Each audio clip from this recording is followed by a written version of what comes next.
Hey, what's going on, Who Dat Nation? It is yours truly, TJ Jones, the host of the State of the Saints podcast. And I have a special guest with me here on the State of the Saints podcast from the Advocate down in New Orleans. I have Saints reporter and New Orleans Pelicans reporter, Rod Walker. What's going on, Rod? What's up, man? Thanks for having me on. I'm looking forward to chatting with you today. I appreciate it, man. Thank you for your time. I know you've been busy, man, covering training camp for the New Orleans Saints, getting those questions and those storylines out there that we all love to read about. But we're going to go ahead and start and talk a little bit about training camp. The Saints had training camp earlier today. They decided to practice outside. Sean Payton, even though we know there's some a storm, Hurricane Laura out there right now, he still decides to go out there and practice.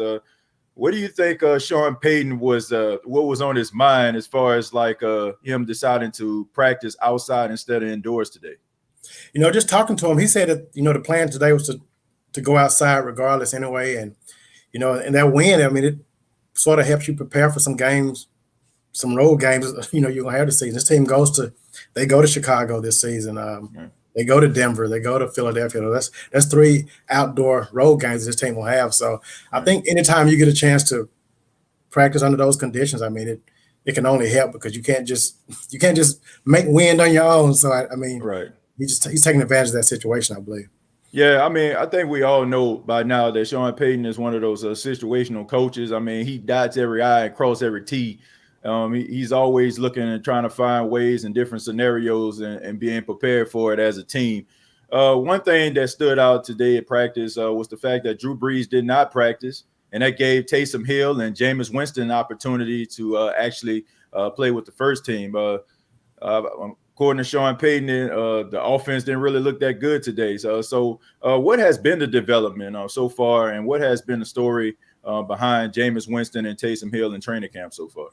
Well, first of all, you talked about the offense struggling today. I mean, I think just for the past, since camp has started, I mean, it looks like the defense has really sort of had the upper hand, and that's just a tribute to those guys. I mean, we all remember a time when you talked about the Saints defense, you didn't really want to talk about it. It was like, can Drew Brees score 40 and the defense just hold on? So right. I think that's promising to see the defense playing so well.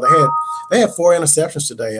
Keith Washington, who's he's an undrafted guy out of West Virginia he had 2 picks today. PJ had a pick. P-Rob had a pick. So I think it says a lot about the defense. And again, Drew wasn't there. So, I mean, that obviously makes a difference. And, you look at Jameis, he's a guy that he didn't get to come through OTAs and do some of that stuff. I mean, he's still learning and he's still, just trying to get familiar with his offense. And then when you look at Taysom, I mean, he's been in this offense. He took some days off, I guess one day off, last week when he had a kid. So, I mean, this is, they're still having some growing pains. And I think some of this is just attributed to the fact that there were no OTAs and this team is sort of behind where you'd normally be at this stage of training camp. Yeah. Well, Rod, let me ask you this. We in the Who Dat Nation, I mean, I mean, when things seem to be going bad or you hear about these storylines, people start to get worried. So my question is to you is, should we be concerned about the offense being that the majority of training camp so far, the defense has been getting upper hand on them? I don't think so. I think that's the fact that you're going against one of the better defenses in the league when you go up against the Saints defense. I mean, they have a lot of pieces on this defense, especially with, you look at Sheldon Rankins coming back, and we've had a lot of good reviews on how healthy he is now. And then you add Malcolm Jenkins to it, and obviously we've talked a lot about the 2 corners in Marshawn and Jack Rabbit. So I mean, this defense is really solid. So I don't think you should be worried. And I actually think this offense is going to be better this year. Right.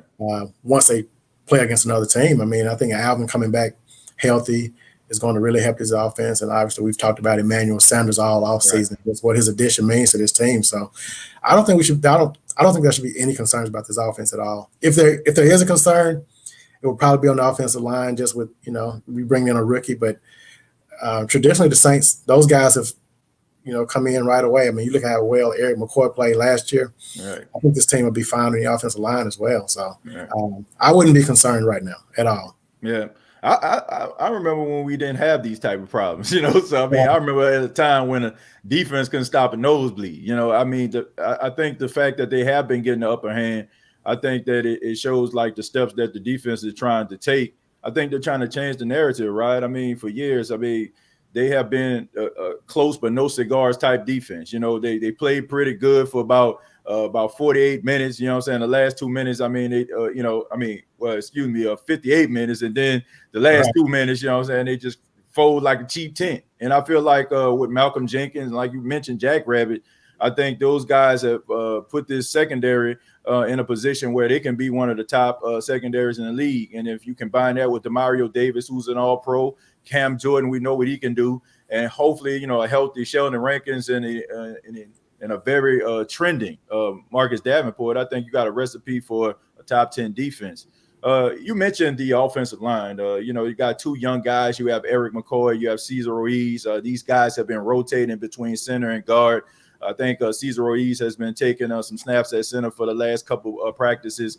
What have you seen or what have you heard out of Cesar Ruiz and Eric McCoy? And how do you think the Saints are going to handle those positions going into week one against Tampa? I mean, I would say it's too early to say, but I mean, talking to both of those guys, they both seem really, really comfortable with whatever position they play. And, you know, if I had to make a guess right now, I'd probably say Eric McCoy I would say Eric McCoy would start at center just because he played it last year. And again, Ruiz is a little bit behind just because of, you know, how crazy this offseason's been with this COVID-19. And, but I just think, so I think because of that, I think his chemistry with Drew is probably a little bit better. And, you know, they haven't had a lot of time to work. And, so just based on that, I mean, I would probably think, you know, he'd get to start there. And obviously you got the issue on the other side with Andrews Pete, you know, being out. And so Nick Easton's kind of filling in for him. But this is an offensive line that they've done a pretty good job of plugging in these holes in the past couple of years. I mean, every year, as you know, somebody goes down. I mean, Ron has yet to play 16 games. Pete hadn't played 16 games in his career. So they've had injuries. They've dealt with them. They've been able to overcome them. So, you know, I don't think that's a big concern. But again, I mean, there's not as much practice time, and these guys aren't getting any game reps without the 4 preseason games. So I think that will be, you know, that could factor into, you know, how well those guys up front play. They may not gel as quickly as they, you know, did a season ago. Yeah, I mean, I look at Eric McCoy and you know, everyone that comes on the State of Saints podcast that was out there last year at Saints training camp, they talked about how Eric McCoy on a few occasions when the ball needed to be snapped, he was actually standing still and the offensive line was moving up the field. And I say that because I feel like, you know, the center position is a tough position to play, especially if you're a young rookie coming into the league. I mean, you got to think about the different type of defensive, you know, packages that they have. You got to be able to call out like certain, you know, players and where they're going to be and where they're coming from. So I look at Cesar Ruiz. I think that he has a promising future. I mean, we all know what he did at Michigan. I mean, he had like 800 snaps, and I think he only had like gave up like 18 hurries or something like that, something real crazy, you know. So we know that he can be a solid center. And we think that the Saints found that next guy that could replace Max Unger. So, I mean, I look at him and I think that, you know, put him in an offense on the offensive line and let him develop. And I think he's going to be everything you want him to be. Let's move on to. Oh, speaking of that, yeah, I was just going to say, I did a story on this last year after the Saints drafted Eric McCoy, and it was about the center position. And it's just amazing when you look back. And I went back to like 1994, I believe it was. But when you look at the teams who drafted centers in the first and second rounds and just the success rate of those guys, I mean, going back to the Pounceys, I mean, it's just centers have really done well in the draft. I mean, teams seem to, when they draft those guys, they just seem to know what they're getting. And I think this is just going to be another case of that. I mean, regardless of who plays center, I think the Saints are going to be in good hands just because of the tradition of how well teams have drafted that position. Yeah, I mean, I look at like Travis Frederick, you know, for the Dallas Cowboys. You know, I was actually staying in Dallas during the time they drafted him, and I remember being at Buffalo Wild Wings, and I remember him getting drafted out of Wisconsin. And I'm talking about all the Cowboy fans just lost their mind. But Travis Frederick ended up being one of the best centers in the league. You know, before he decided to retire. I mean, he had had an illness that had to cause him to retire early, but. He was an all-pro, and he was a really good offensive lineman. So, like, I have to agree with what you're saying. Like, when a team goes out there and they bet the house on these guys to become centers. I mean, they do pretty solid jobs. You don't really hear guys getting drafted high and being bust at that position. So, I mean, I think that speaks volumes to the coaching staff and the scouting team of these teams. But I want to talk to you now about the running game. This has been a hot topic over the past few years. You know, the Who Dat Nation always calling for Sean Payton to run the ball a little bit more. You know, we know that Drew Brees, you know, he's getting older. The Saints are going to have to kind of, you know, move forward. But I look at the running game, and do you think that this is going to be the year that the Saints really put an emphasis on the running game, like we seen back in 2009 when they were top 5 in the running attack? I don't know how much they're going to change, man. I think what they've done has worked for the most part. I mean, this team just hadn't got over the hump. But I think I'm assuming Ty Montgomery makes this roster. I mean, you know, the versatility he brings to the backfield. I mean, I think the running backs we'll see more touches from the running backs. I don't know if there'll be actual carries or, you know, Drew Brees throwing screen passes to him, but right. I think this team is going to implement those running backs, and I don't know if it'll be, again, I don't think this team will have more rushes than last year. I do think Kamara probably will get more carries just because he's not battling those injuries that he battled last year. That I mean, I think we saw him, but we didn't know how bad it was until we talked to him, and, you know, right. he basically said, you know, that was it. So I think he'll probably get more carries this year for sure. But I think just with, man, they brought in Emmanuel Sanders and they got Ty Montgomery who can catch the ball so well out of the backfield. So I just think I think this offense is going to be wide open again. Right. Yeah, I mean, you mentioned Ty Montgomery, and I had Amy Just on the show on yesterday, and she talked a little bit about Taysom Hill and how Taysom Hill, he has not, as long as they've been having practice and open to the public this year, he hasn't done this Swiss Army knife type thing, you know, where he was lining up at tight end, lining up at wide receiver, lining up in the backfield. He's been more in the passing game, more so than he has been in years past. Do you see Taysom Hill possibly, you know, playing more of the quarterback role, removing himself from that Swiss Army knife role, and Ty Montgomery taking his place, filling that role because he can do so many different things? I can definitely see that happening. And, you know, if this was a regular offseason and Jameis had come in and gone through the entire offseason like people normally do, you know, and if Drew Brees got hurt in week 2, you know, I probably would say Jameis would be the week 2 guy. But I don't know if he knows the offense well enough right now. So I think because of that, I think you have to I think Taysom's probably, you know, the guy right now. And so you got to give him as many reps as you can. And you can't afford to do all that. And you can't take the risk of him getting injured on, you know, trying to block a punt or something. Right. Again, they drafted Tommy Stevens to, you know, maybe perhaps be that next Taysom Hill. And they brought in Ty Montgomery. So they have some other guys who can probably be those dual threat type guys. So, yeah, I think Taysom will have to just spend more time quarterbacking now just because of the situation of the offseason and, you know, and Jameis kind of getting a late start. Right. Yeah, I mean, like Amy said, you know, when the media has been out there, he's been mostly playing quarterback. He said he hasn't done anything that we're used to him doing.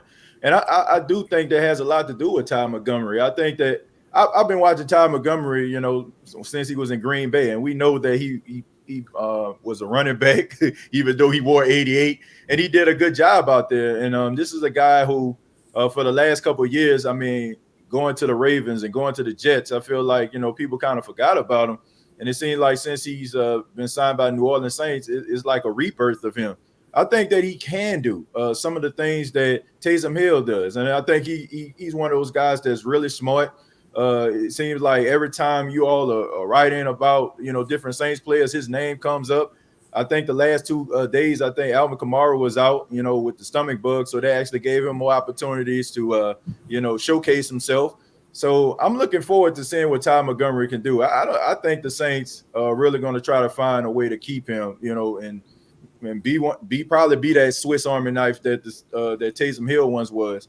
Yeah, you think back to a guy like, I mean, go back to Darren Sproles. I mean, I guess the comparison everybody makes. I mean, you know, Sean Payton likes those kind of guys. So yeah, I definitely think there's a spot for him on this roster. And, you know, again, you look at that running back room with him, Latavius Murray, and Dwayne Washington's a guy who's really done well on special teams. I mean, I think all four of those backs I think all four of those backs will be on this roster come September 5th when it's time to cut it down to 53. Right. Yeah, and let's talk about Latavius Murray because he seems like the guy that's always get lost in the shuffle. Rod, I normally say on the State of the Saints podcast, I look at Latavius Murray, I say he's always the bridesmaid and never the bride. I mean, everywhere he went, I mean, he left a mark. When he was out in Oakland, he ran for over 1,000 yards, had a really good season. Got signed by the Vikings wasn't fully sold on. They decided to go get Dalvin Cook out of Florida State. What is it about Latavius Murray? I feel like, he is not being utilized as much as you would say some of these other running backs that have been on the Saints team. Is there something that maybe Sean Payton thinks that Latavius Murray is missing that causes him kind of get lost in the third and fourth quarters of games? I don't think he's missing anything. I just think with this offense, I just think sometimes, I don't want to say Sean forgets about him in the game, but I just think they're just, they're hitting Michael Thomas so many times. You got Kamara back there. You got Jared Cook. I just think there's just so many weapons, and I think sometimes these numbers, I don't think this offense is built for, if Latavius was in Tennessee playing with the Titans, I mean, he may get those kind of carries, but I just don't think this offense is not really a high volume carry offense. And fortunately for the Saints, I think Latavius, and this is just based on my time talking to him, I mean, he seems like a really team first type of guy, and I don't know if he doesn't seem like a big ego guy who, get the ball type guy. So it's not creating a problem, which I think is good for this team. Because, I mean, he's a guy that, he could go somewhere and really get some carries and show some of the things that we've seen in the past from him. Right. I know a lot of people chime in here on the State of the Saints podcast. They say, Latavius Murray, they feel like, he was a waste of time. And I mean, they try to compare him to Mark Ingram and stuff like that. And, I guess they just feel like he's missing something. I don't know. Like, I always give him a fair shake because I just feel like late in games, the Saints don't really use him. And it's hard for anybody to say if Latavius Murray don't have it or not. Well, I do feel this way. I feel like the fact that he wasn't really one of those guys that caught the ball out of the backfield throughout his career. I think that kind of hurts him in that regard. The fact that, he doesn't catch the ball out of the backfield, he's more of a downhill runner. And you talked about how Sean Payton liked those guys that can catch out of the backfield as well as run between the tackles. I think that may be one of the reasons why he probably doesn't get utilized late in games, especially when those shootouts take place.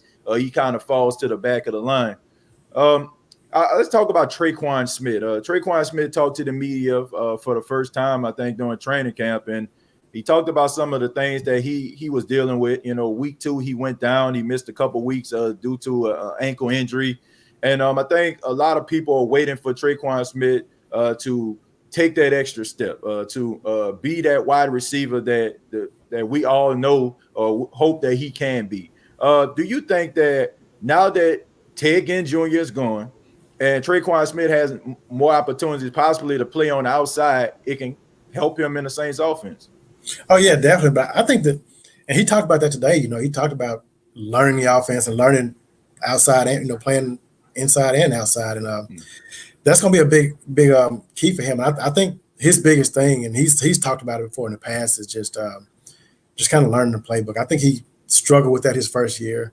I mean, he said it before in interviews, his first year. I think he's gradually coming along. And that third year is, that's when if you don't see it this year, then you have to start wondering, like, okay. Right. But, I mean, he's always shown us, he'll have some flash plays, and you're like, oh, okay, this is what, this is what we've been kind of seeing. Sort of like the same thing with Marcus Davenport, I guess. I mean, you've definitely seen those flashes of what he can become. And I think, this year, maybe this is the year for him. And again, I know I keep going back to this offense and just all the weapons they have. And you just wonder, like, okay, is he going to get the ball? Because there's not enough balls to go around to everybody.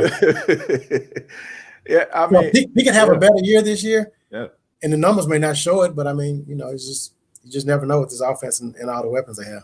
Yeah, right. I mean, and one stat that kind of stands out, I mean, he's had 5 touchdowns in both seasons he's been with the Saints. I mean, even him missing all the time that he did.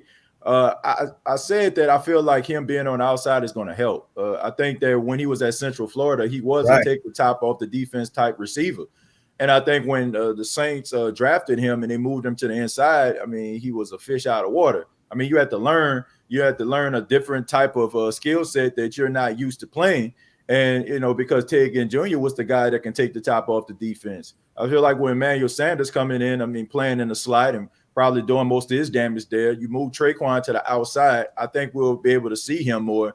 And maybe, he may not get you 1,000 yards or anything like that, but at the same time, I think we'll see more of an uptick in his stats because he's playing at a more comfortable position. And I mean, he definitely has to stay healthy. Yeah. He talked about today playing when he's playing on the inside. I mean, it's just so different. He was talking about as far as just having to read defenses and just knowing a lot more. And I think on the outside there's definitely a lot more freedom to just play ball and not have to do as much thinking. So I think all that's going to bode really well for him in his third year. Yeah, and he also left me with one of the best sayings I ever heard in my entire life. He said, "You can't join the club by chilling off in a tub or something like that." He was talking about him being healthy. I was like, man, that's a pretty cool saying right there. You can't join a club if you're in the tub. So I mean, it seems to me like he really is trying to pay attention to preparation. I mean, he even talked about Michael Thomas and some of the things that Michael Thomas told him about, taking care of your body, getting massages and stuff like that. I mean, he can go to Massage Envy, say if that gonna get you about 200 or 300 more yards, all right.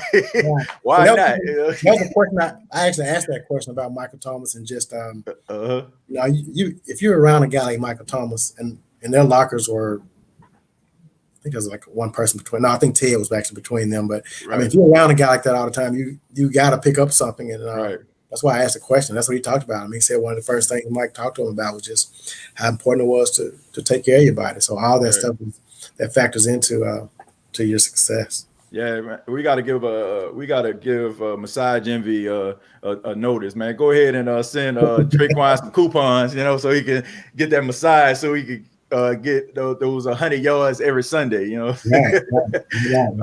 Final question. You talked about Marcus Davenport. Davenport is a guy that he splashes when he's on the field, when he's healthy, but the situation over the last couple of years has been him dealing with injuries.